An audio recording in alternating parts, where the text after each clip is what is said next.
Hello et bienvenue sur ma chaîne YouTube L'Endancé Sensitive, ton espace de puissance féminine consciente. Je suis Aude Mbongi, auteure, art thérapeute, coach et mentor self-love. Ma mission, accompagner les femmes audacieuses, créatives et puissantes et les aider à reconnecter en douceur à leur corps pour en faire un allié, à libérer les mémoires et les blocages qui les freinent dans leur expansion, à ancrer leur pouvoir créateur dans leur matrice utérine et à incarner pleinement leur leadership enraciné dans l'amour de soi.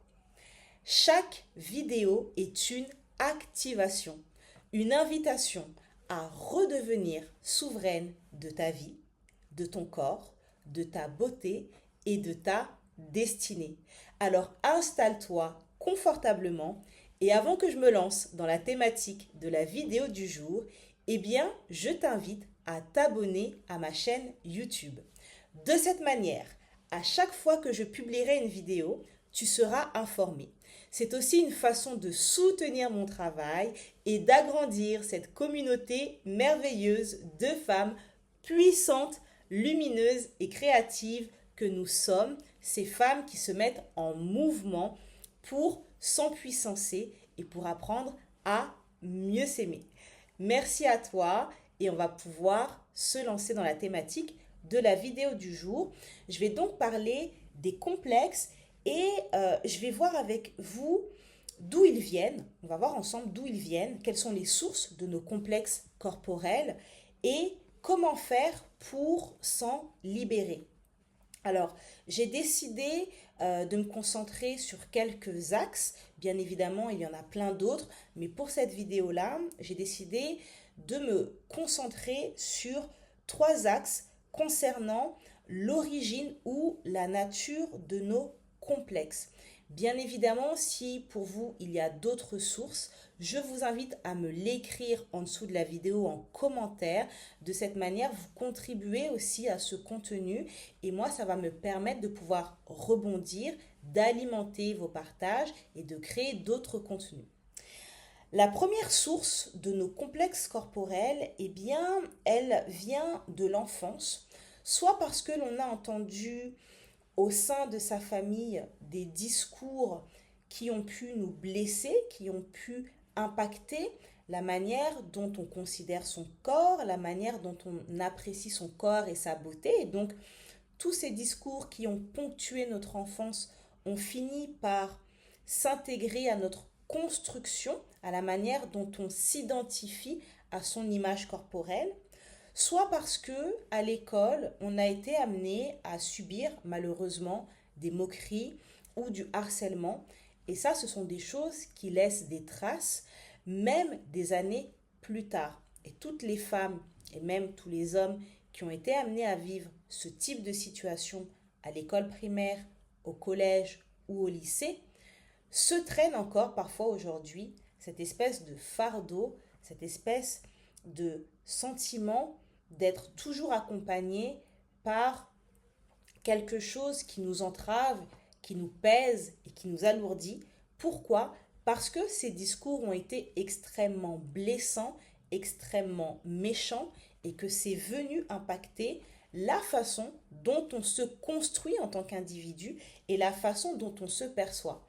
J'en profite pour faire une petite parenthèse. Toi qui me regardes, si tu es parent ou grande sœur, grand frère, oncle, en tout cas si tu es un adulte qui est entouré d'enfants, soit parce que tu es parent, soit parce que tu fais partie d'une famille où il y a des enfants, je t'invite absolument à enseigner aux enfants de ton entourage la notion de respect de l'autre, la notion de harcèlement, de leur expliquer ce que ça signifie, d'expliquer aux enfants que se moquer, ce n'est pas bon, que ça a des impacts, parce que c'est aussi en élevant correctement les nouvelles générations, en élevant correctement nos enfants, que l'on pourra aussi créer une société d'adultes qui sera en phase, qui sera saine, qui sera équilibrée. Vous n'imaginez pas l'impact des moqueries subies à l'école et du harcèlement subi à l'école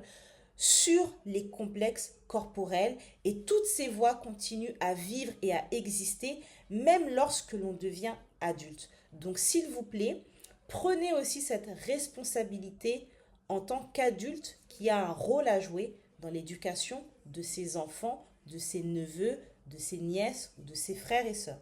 Donc je referme la parenthèse, mais ça me semblait vraiment essentiel de pouvoir vous dire cela. L'autre source de complexe corporel, ça peut être les propos d'un ex-compagnon. Vous savez, malheureusement, il y a des personnes qui n'ont pas de bonnes intentions, qui ont elles-mêmes un propre vécu ou une propre manière d'être qui n'est pas saine. Et ces personnes-là vont amoindrir et diminuer la confiance que vous avez en vous-même, de telle sorte que vous allez rentrer dans une relation avec une personne, vous étiez bien, vous étiez en forme, vous aviez une estime de vous-même qui était plutôt correcte, mais le fait de côtoyer cette personne a entravé, mais vraiment entravé et amoindri la manière dont vous vous percevez, la manière dont vous percevez votre corps. Et j'espère sincèrement que si vous faites partie de ces femmes qui ont croisé sur leur chemin ce type de personnes, j'espère sincèrement que vous avez mis fin à ces relations, parce qu'il n'y a rien de plus toxique que d'être avec une personne qui abîme, qui érafle votre estime personnelle. C'est super important qu'on parle de ça, parce que pour moi, il y a un lien étroit entre le self-love, l'estime de soi et les relations toxiques. Ce n'est pas le sujet de cette vidéo, mais j'en profite quand même pour le dire. J'ai beaucoup de femmes de mon entourage, beaucoup de femmes que j'accompagne ou que j'ai accompagnées qui se sont retrouvées dans ce type de situation, dans ce type de relation, et ça a eu un impact énorme sur leur corps, sur leur estime personnelle et sur la manière dont en fait elles relationnaient avec leur corps. Donc ça, c'est super important de comprendre qu'il y a une source aussi à travers ce type de relations qui sont tout sauf saines. La troisième source de complexe corporel, eh bien, elle peut être liée cette fois-ci à des exigences personnelles que vous avez envers vous-même, ou j'ai plutôt envie de dire que vous vous infligez. Vous êtes baigné dans un environnement où depuis des années, on vous vend des modèles de beauté qui évoluent par ailleurs au fil du temps. Et donc, vous vous dites, bah ok, la beauté corporelle, c'est ça. Donc, je dois correspondre à ces représentations de la beauté féminine. Et si vous ne correspondez pas à ces représentations de la beauté féminine, vous vous mettez en mal-être, vous vous malmenez d'une manière qui est juste incroyable, et il faut absolument arrêter de faire ça. Et donc, vous vous imposez cette espèce de punition interne parce que vos exigences envers vous-même vous font dire que vous devez ressembler à tel modèle, à tel type de corps, à tel type de femme. Et comme il y a un décalage entre votre allure corporelle et les modèles de beauté auxquels vous vous référez, eh bien, ça crée de la frustration et donc ça crée du complexe corporel. Donc ça, c'est important d'avoir conscience de ces trois sources pour comprendre d'où viennent les complexes corporels. Maintenant, l'idée, c'est de voir comment vous allez pouvoir faire pour vous en libérer. Alors, là, je ne vais pas rentrer en profondeur dans cette vidéo sur des exercices ou des techniques. Je vous proposerai par ailleurs dans d'autres vidéos des exercices self-love, justement pour apprendre à mieux relationner avec son corps. Mais l'idée quand même, c'est de pouvoir changer de regard sur soi. Vous allez devoir apprendre à transformer le regard que vous portez sur votre corps de femme pour pouvoir justement transformer ces complexes corporels. Je ne suis pas en train de dire que tous vos complexes vont disparaître, mais vous allez pouvoir quand même avoir un impact sur vos complexes corporels. Et l'idée, c'est de mieux se sentir dans son corps, d'être plus à l'aise aussi par rapport à votre image corporelle et d'apprendre à mieux vous aimer. Donc ne vous dites pas, mais de toute façon c'est fichu, je ne peux rien y faire, c'est comme ça fait des années que je vis avec ces complexes, ils font pratiquement partie de moi. Ne vous dites pas ça. Dites-vous que vous avez le pouvoir de transformer justement le regard que vous portez sur votre corps et ça va vous demander une certaine implication, ça va vous demander une certaine démarche pour transformer votre mindset corporel et pour transformer le regard que vous portez sur votre corps. C'est comme un exercice finalement, un entraînement. Vous voyez, un sportif n'atteint pas des records en une seule fois. Il s'entraîne tout au long de l'année, il se dépasse, il se surpasse pour atteindre ses objectifs. Ben, c'est exactement la même chose quand on veut travailler sur son image corporelle, quand on veut travailler sur la relation que l'on entretient à son corps.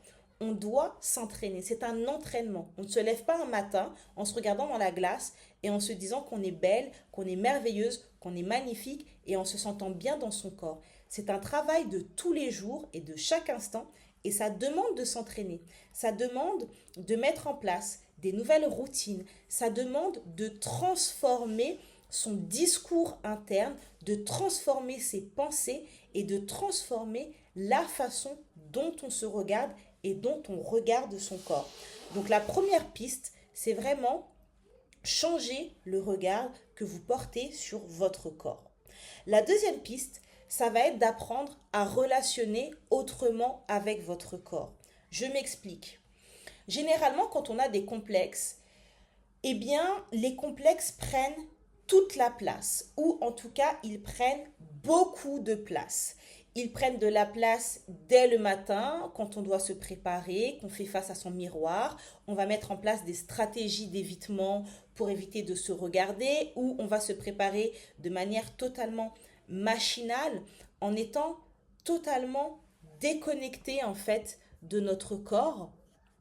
Et ça, c'est des stratégies d'évitement qu'on va mettre en place pour ne pas se regarder, pour ne pas faire face à son corps, pour ne pas faire face à son image corporelle. Et donc, en agissant de la sorte, on crée une sorte de dissociation corporelle. C'est-à-dire que on est là sans être là. On est toujours un peu en décalage avec soi-même, toujours un peu en décalage avec son corps. Comme ça, de cette manière, on évite de poser notre regard sur ce qui nous déplaît, sur ce qui nous dérange sur notre corps. Mais ça, ce n'est pas une bonne stratégie parce que vous vivez dans votre corps. Le premier lieu dans lequel vous vivez, c'est votre corps. Et c'est quand même important de prendre conscience de cela. Donc l'idée, c'est comment j'apprends à relationner autrement avec mon corps, comment j'apprends à faire en sorte que ces complexes qui prennent beaucoup de place commencent à prendre un peu moins de place. Ça veut dire que vous allez devoir apprendre à créer des routines où vous allez prendre soin de vous, de votre corps, de manière douce, de manière agréable. Et c'est ainsi que vous allez pouvoir inverser la tendance. Au lieu de vous dire, oh là là, non mais franchement, j'ai des trop petits seins, ou j'ai un gros ventre, ou j'en peux plus de ma cellulite, eh bien, vous allez mettre en place des routines quotidiennes où vous allez prendre soin de votre corps, où vous allez commencer à vous masser peut-être quotidiennement tous les soirs avant d'aller vous coucher. Vous allez vous masser les jambes, vous masser le ventre.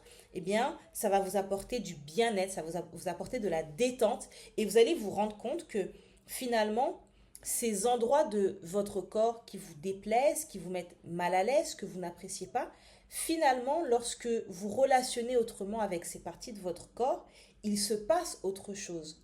Mais pour vivre cette autre chose-là, il faut faire l'expérience de relationner autrement avec son corps.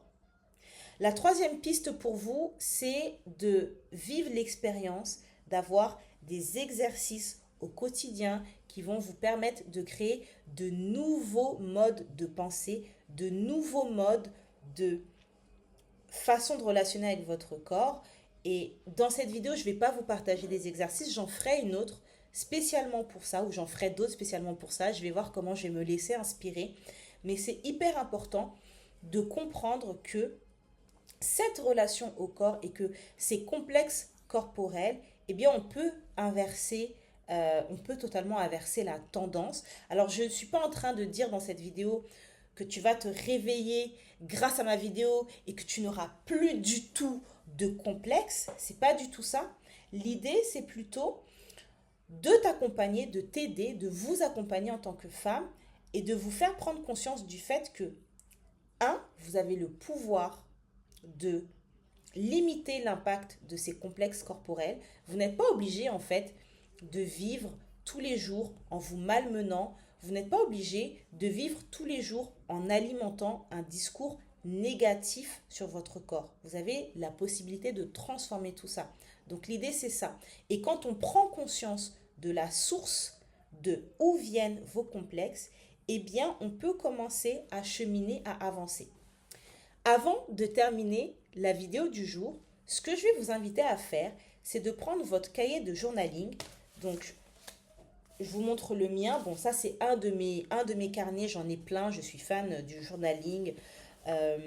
Donc, c'est un carnet que je vous présente. Prenez le vôtre. Si vous n'en avez pas, allez vous en offrir un. C'est hyper important. Et vous allez écrire sur ce cahier la date du jour. Et vous allez écrire en premier lieu d'où viennent mes complexes. D'où viennent mes complexes? Est-ce que pour vous, vos complexes corporels trouvent leur source dans votre enfance? Si c'est le cas, est-ce que vous avez entendu des discours négatifs de la part de membres de votre famille? Ou est-ce que vous avez été victime de moqueries ou de harcèlement à l'école? Notez bien toutes ces choses. D'accord? C'est super important en fait de comprendre la source en fait d'une problématique pour pouvoir ensuite y apporter une solution. Une fois que vous aurez écrit la source de vos complexes corporels, donc soit l'enfance, soit l'exigence personnelle que vous vous infligez concernant votre corps, soit l'expérience d'une relation sentimentale malheureuse, une fois que vous avez noté cela dans votre cahier de journaling, vous allez décider d'écrire: je décide aujourd'hui que toutes ces voix, toutes ces moqueries, tous ces discours sur mon corps ne m'appartiennent pas. Ils n'ont plus lieu de m'impacter.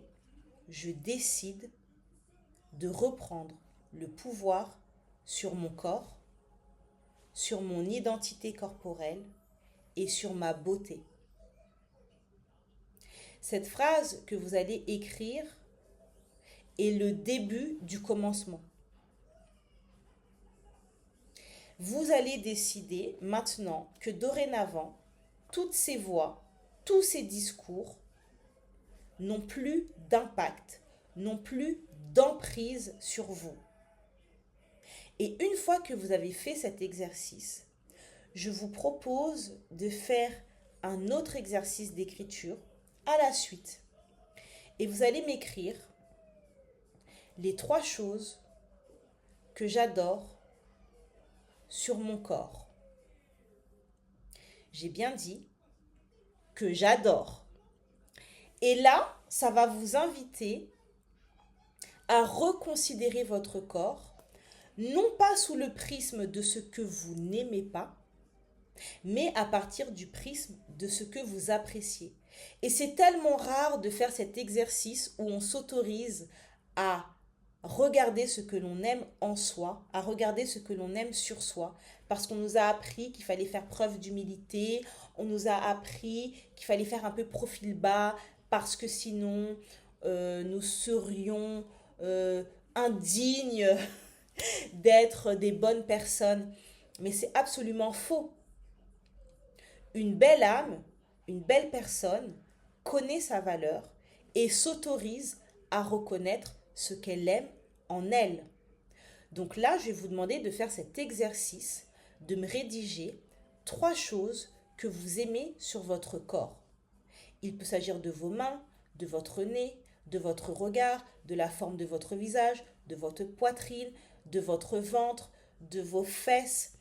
Peu importe, mais je veux vraiment que vous puissiez prendre le temps de m'écrire 3 parties de votre corps que vous aimez et que vous aimez réellement. Ne le faites pas pour faire l'exercice.